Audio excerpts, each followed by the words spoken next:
종합전공 19학번 3학년 자취를 하고 있는 서울살이 3년차 허정원이라고 합니다. 저는 글로벌 리더 학부에 재학 중인 20학번 21살 고근혜입니다. 저는 20년도 여름방학 때 처음 이하우스에 와서 살았고, 그리고 20년도 2학기 때는 케하우스에서 살았고, 올해부터 지금까지는 쭉 자취를 하고 있습니다. 저는 일단 미디어나 음악 쪽에서 서울에 관련된 단어나 서울과 관련된 영상이 나오면 그걸 보고 많은 로망을 가졌던 것 같아요. 저는 부산에서 이제 20년 동안 살아왔는데 그런 서울에서 축제가 열린다 이런 영상을 보고 저도 꼭 대학은 서울에서 가서 저런 곳에 가봐야지라고 생각을 했던 것 같습니다. 저는 대구에서 서울에 와야겠다고 생각을 했을 때 딱 그 웹드라마에 나오는 그 대학생 여자 주인공 있잖아요. 그런 삶을 딱 상상을 했거든요.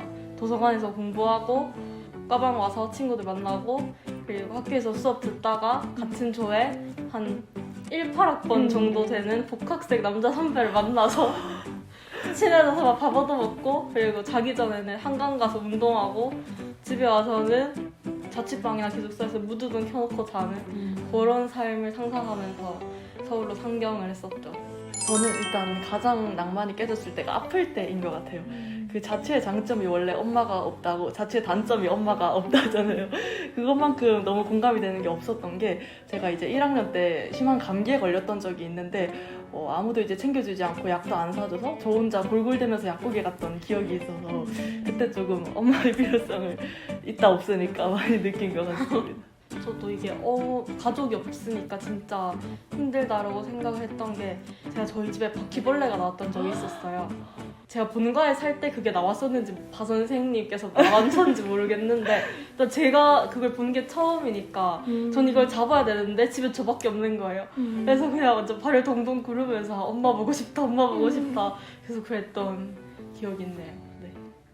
저는 장점은 일단 다양한 문화생활을 즐길 수 있는 거라고 생각이 돼요. 제가 서울에서 일단 로망을 가지게 된 계기가 다양한 축제나 여러 이제 연예인들을 직접 실물로 볼 수 있는 점, 그런 거여서 서울에 이제 올라와서 새내기 때 굉장히 축제 같은 것도 코로나 이전에 많이 다니고 해서 그런 게 장점인 것 같습니다. 단점은 이제 제 고향 친구들, 부산 친구들을 못 만나는 게 좀 단점인 것 같아요. 서울에서 이제 초중고를 나온 친구들은 동창들을 되게 자유롭게 만나고 맞아요. 하던데, 근데 저는 이제 부산에 내려가면 약속을 그래서 꽉 몰아서 잡아요. 오늘은 이제 중학교 친구, 내일은 고등학교 친구, 이런 식으로 해서 동창들을 자주 못 만나는 게 좀 단점인 것 같습니다.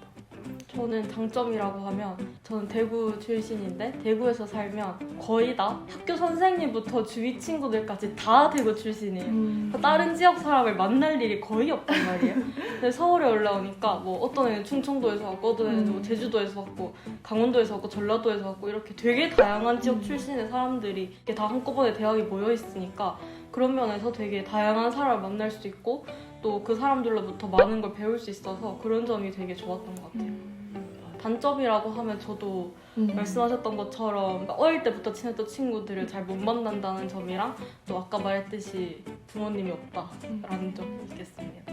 일단은 좀 두 가지 요소가 있는 것 같은데, 첫 번째는 가격적인 측면인데요. 이제 보증금이냐 월세냐 어느 곳에 이제 좀 더 중점을 두느냐에 따라서 이게 달라질 것 같아요. 예를 들어 저 같은 경우에는 보증금이 조금 비싸더라도 월세가 싼 게 중요했기 때문에 그런 면에서 좀 중점을 두고 자취방을 골랐던 것 같고, 두 번째로는 약간 좀 환경적인 부분이에요. 예를 들어 누수가 있는 데는 없는지, 물 잘 나오고 전기 빵빵하게 틀어지는지, 그런 게 굉장히 중요해서 엄마랑 같이 발품을 팔면서 그런 걸 좀 중점적으로 봤던 것 같습니다.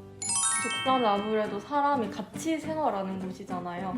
그래서 저는 룸메이트와의 예의절, 이런 이웃 간의 예의를 지키는 게 가장 중요하다고 생각을 하거든요. 룸메이트가 없이 혼자 사는 사람도 있겠지만, 룸메이트랑 같이 살게 된다면 룸메이트를 처음 만났을 때 물론 굉장히 어색한 사이라고 할지라도 서로 성향은 어떤지, 생활 패턴 어떤지, 얼마나 깔끔하게 하고 사는지 그 정도를 미리 터놓고 얘기하면서 화장실 청소는 얼마만큼 할지, 휴지 같은 생필품을 같이 쓸지 따로 쓸지, 이런 거를 그냥 딱딱 다 생각하기에 필요하다고 생각되는 것들을 미리 다 정해놓고 생활을 시작하는 게, 그게 서로에 대한 예의가 아닐까. 주위 얘기 들어보면 사소한 거에서 많이 부딪혀가지고 싸우고 더 이상 기숙사 못 살아 이러고 나오는 사람도 있고 그렇더라고요. 그래서 이런 부분은 꼭 지켜주셨으면 좋겠습니다.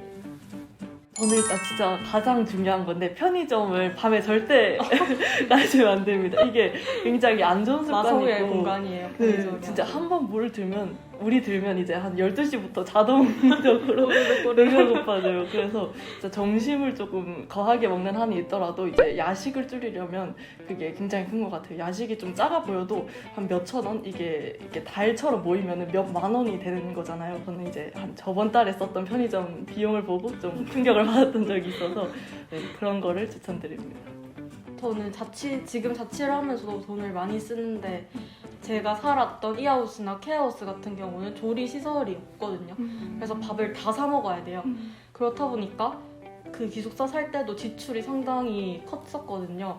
그래서 저는 그 작년에 지출을 조금이라도 줄이기 위해서 생각했던 방법이 통장을 2개 만들어서 한 달 동안 써야 될 그 생활비가 정해져 있잖아요. 그러면 그거를 첫 번째 통장에 다 넣어놓는 거예요.